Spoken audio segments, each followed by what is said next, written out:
This week, state regulators have been looking for compliance from power generators after Texas lawmakers created winterization mandates.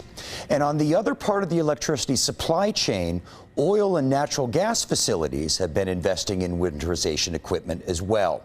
Here to talk about that is Texas Oil and Gas Association President Todd Staples. Thanks for joining us. Good to be with you today. You know, your group put out a winter-ready report to show the steps that oil and gas field operators are taking. Could you talk about some of the weatherization techniques that operators are implementing? Certainly. The oil and natural gas community is working with stakeholders up and down the supply chain to make certain that what happened during Uri never happens again in Texas. The good news is that oil and natural gas operators typically employ best practices, and they're ramping that up again this year.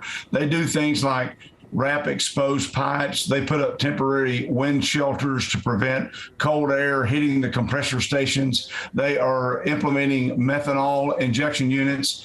And one of the things that they've done in an after-action review, no one expected the severe conditions that Uri brought to where you couldn't get manpower out to the site.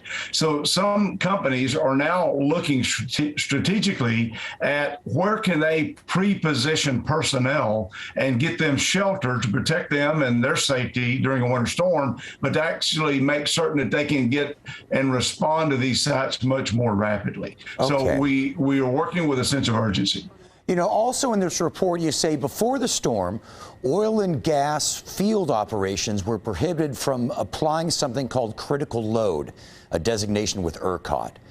You know, explain that, and did that contribute to some of these blackouts, and are changes being made there if needed? You know, we found a lack of good communication to this industry about what was available to them was a major impediment. So there is a critical load designation process where if during times of limited electricity and they have to start having blackouts, you want to identify those assets that are the most critical to operations. And so ERCOT's previous form said that natural gas field operations were not eligible to apply. Now they've since changed that form. The Railroad Commission themselves have adopted new rules that will require designation of those most critical assets. We know from our studies, Mike, that the loss of power was the predominant reason that production declined. In fact, on our website at texoga.org, you can find a case study where one field lost its power, one field kept its power on. So we know that keeping the power on is essential to moving this product to Texans, and we're very happy that the conversation with stakeholders, the work the legislature did, the priorities that Governor Abbott set are going to make certain that the most critical assets will be those that are prioritized during a winter emergency. Power generators have said that they're concerned about natural gas not getting to their facilities like what happened during February storms. Are you worried? I'm very confident that natural gas will be producing enough product combined with natural gas and storage that it'll be available to meet the needs of Texans. Now, Mike, we know, however, during emergency situations, volatility and uncertainty is created. So we're encouraging natural gas electric generators to pre-plan and have firm contracts for supply, for storage, and for transmission.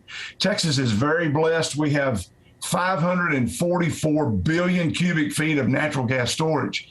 Now, the thing about it is, during normal circumstances, the total amount of gas used in Texas is about 13 BCF for all uses. Texans normally produce about 25 or twice as much as we normally use. So even during extreme circumstances, we know the math is there that the produced natural gas, even if there is some loss of production, combined with storage, is more than enough to meet the needs of electrical natural gas generation, and that needs to be distributed directly to homes. Okay. However, it's very important that planning ahead occurs. We're confident that our partners are doing that. We're certainly doing that, and we know that if they contract for that storage and that transmission ahead of time is what is necessary to make certain that Texans get what they need. Yeah, well, hopefully none of this will be necessary, Mother Nature permitting. All right, we got to wrap it up. Todd Staples, thank you very much for speaking with us. We appreciate it.